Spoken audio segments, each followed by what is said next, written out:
Hello everyone. কাজটি ছিল আমার 11 মার্চের একটি সিজনের লাস্ট ব্রাইড ছিল। আর বাড়ির কাছাকাছি লোকেশনটা থাকার কারণে টাইম মতো চলে যাই। আর অ্যাজ ইউজুয়াল ব্রাইড লেট ছিল আমার।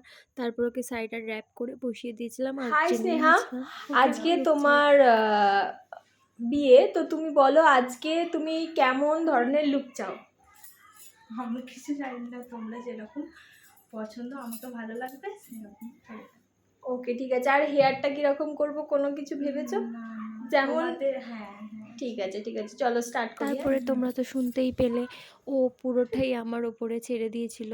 আর আগে ওর সাথে টুকটাক কথা হয়েছিল, কিন্তু আমি ওকে এর আগে কখনো পিকচারে ক্লিয়ারলি দেখিনি সেভাবে। ফার্স্ট টাইম সামনাসামনি গিয়ে দেখি ও মা, ও তো কী সুন্দর, একদম মডেলের মতো, পুরো লক্ষ্মী ঠাকুরের মতো দেখতে লাগছিল ওকে। আর ও খুব একটা মিষ্টি মেয়ে, খুব শান্ত, স্থির, খুব আস্তে আস্তে কথা বলে, খুব ভালো একটা মেয়ে। তারপর ও একটা আমাকে আই মেকআপের যখন ওর সাথে কথোপকথন হয়, আমাকে একটা আই মেকআপের একটু ছবি দেখিয়েছিল, যে রেফারেন্স হিসেবে দেখিয়েছিল যে দিদি আমাকে একটু এরকম টাইপের করে দিও। তো আমি ওর চেষ্টা করেছি ওর মনের মতো করার। তো দেখতে থাকো। আর দেখতে দেখতে আর আমি তো বেশি ভিডিওর ক্লিপ আর কি নিতে পারিনি। তো ওর বেস কমপ্লিট করে ফেলেছিলাম আর সমস্তটাই রেডি করে ফেলেছিলাম। আর আপকামিং যারা ব্রাইড আছো, আমি এটাই বলতে চাইবো যে ফেসে যখন তোমরা লোম তুলবে বা রিমুভ করবে, তো তোমরা থ্রেডিংটাকে একটু স্কিপ করবে। কারণ আমার এই ব্রাইডের মুখে প্রচুর লোম থাকায় ও থ্রেডিং করেছিল।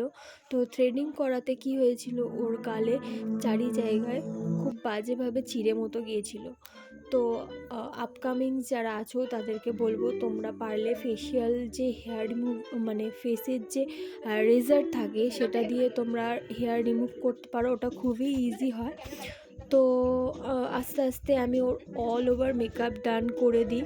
করে দেওয়ার পর এই যে আমি একটা পার্টি মেকআপ করছিলাম, দেন আমি সাগরিকাকে বলেছিলাম যে কি না ওর গয়নাগুলো, জুয়েলারিগুলো একে একে করে পরিয়ে দিতে। আর ও সেটাই করেছিল। আর যেহেতু গোধূলি লগ্নে বিয়ে ছিল, তো বড় চলে এসেছিলো সেই সময় গয়না পরাচ্ছিলাম যখন। তো তারপরে আমরা তাড়াতাড়ি করে যতটা পেরেছি করেছি। আর যে আমি পার্টি মেকআপটা করেছিলাম সেটার আর ভিডিও নেবার কোনোভাবেই সময় পাইনি।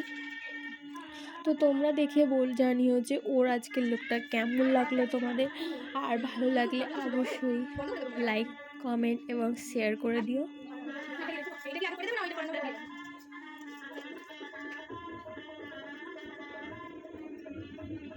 আমি জানি না আমার ফোনে আমি ঠিক কতটা বোঝাতে পেরেছি ওর লুকটা, কিন্তু সত্যি কথা বলতে সামনে থেকে ওকে খুব খুব মিষ্টি লাগছিল।